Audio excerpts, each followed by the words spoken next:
We've been living in Italy for 4 years now, and we've always lived in the city during that time, but we started looking in the countryside for a house a couple of years ago. Went through lots of different properties online, and we saw a handful as well that we really liked, including this one here. We were looking for a property that was a bit more isolated, that had some land for our daughter to enjoy, and also just to have somewhere calm to get away from the city life a little bit. Benvenuti, welcome to our farmhouse. We've owned this house for a few months now. We're still in the process of doing a big clear out of all of the things that have accumulated here over the years. Today we'll do a bit of a tour of the land and a little look inside the house to show you what we've bought.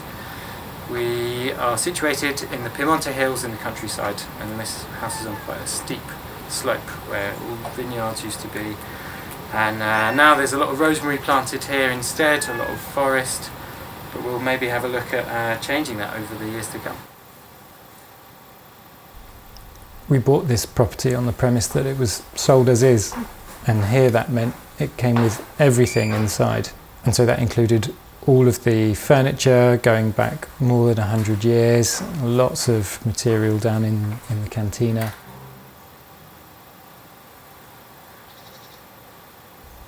The parents of the previous owner of the property had lived in this house, but we guess it's been uninhabited for about 50 years or so. It's been kept pretty clean, but as you can see, all the original furniture is still there.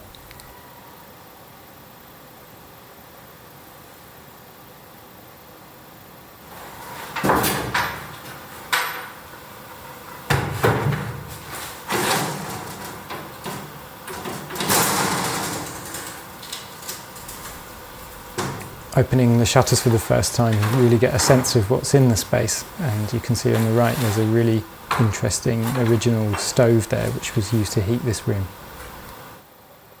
This was the old stables above me. Would have been where they kept the hay, and then the animals would have lived down in this section, their heat going upwards into the house. There's still the old wood boiler here, which was water as well as heat for the house. Then next to that is the one we currently use, which is a pellet boiler. It does the same thing, heats up the house, also heats up the water for the house and keeps it in a big water boiler.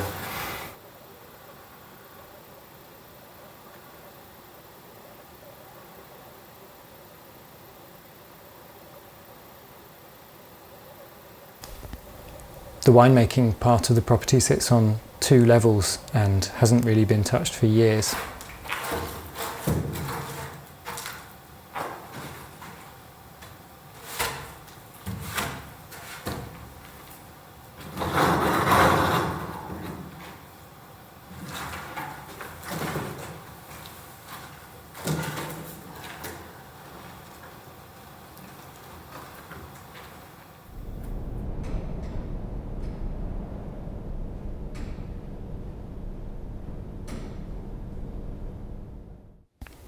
We're lucky to have some mature fruit trees on the property already: fig trees, pomegranate trees, cherry, apricot, and also plum.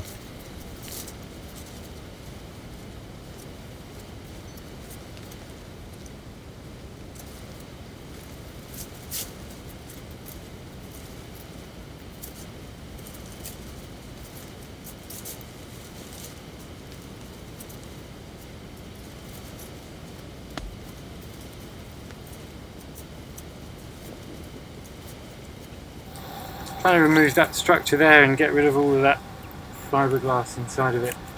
It's covered in these vines, lots of metal material around it as well. Guess I'm about halfway through, just pulling all of these vines down. See how it goes.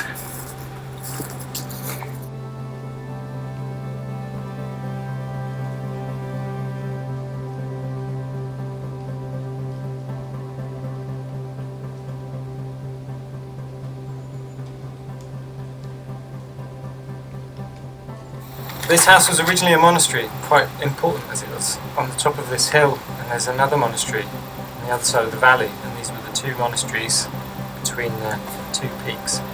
People would collect a stone from this one, do a mini pilgrimage all the way across the valley to the other. The monastery was then disbanded and turned into private housing. So there's 2 houses here, and there's an abandoned house next door which would have been the bigger manor house.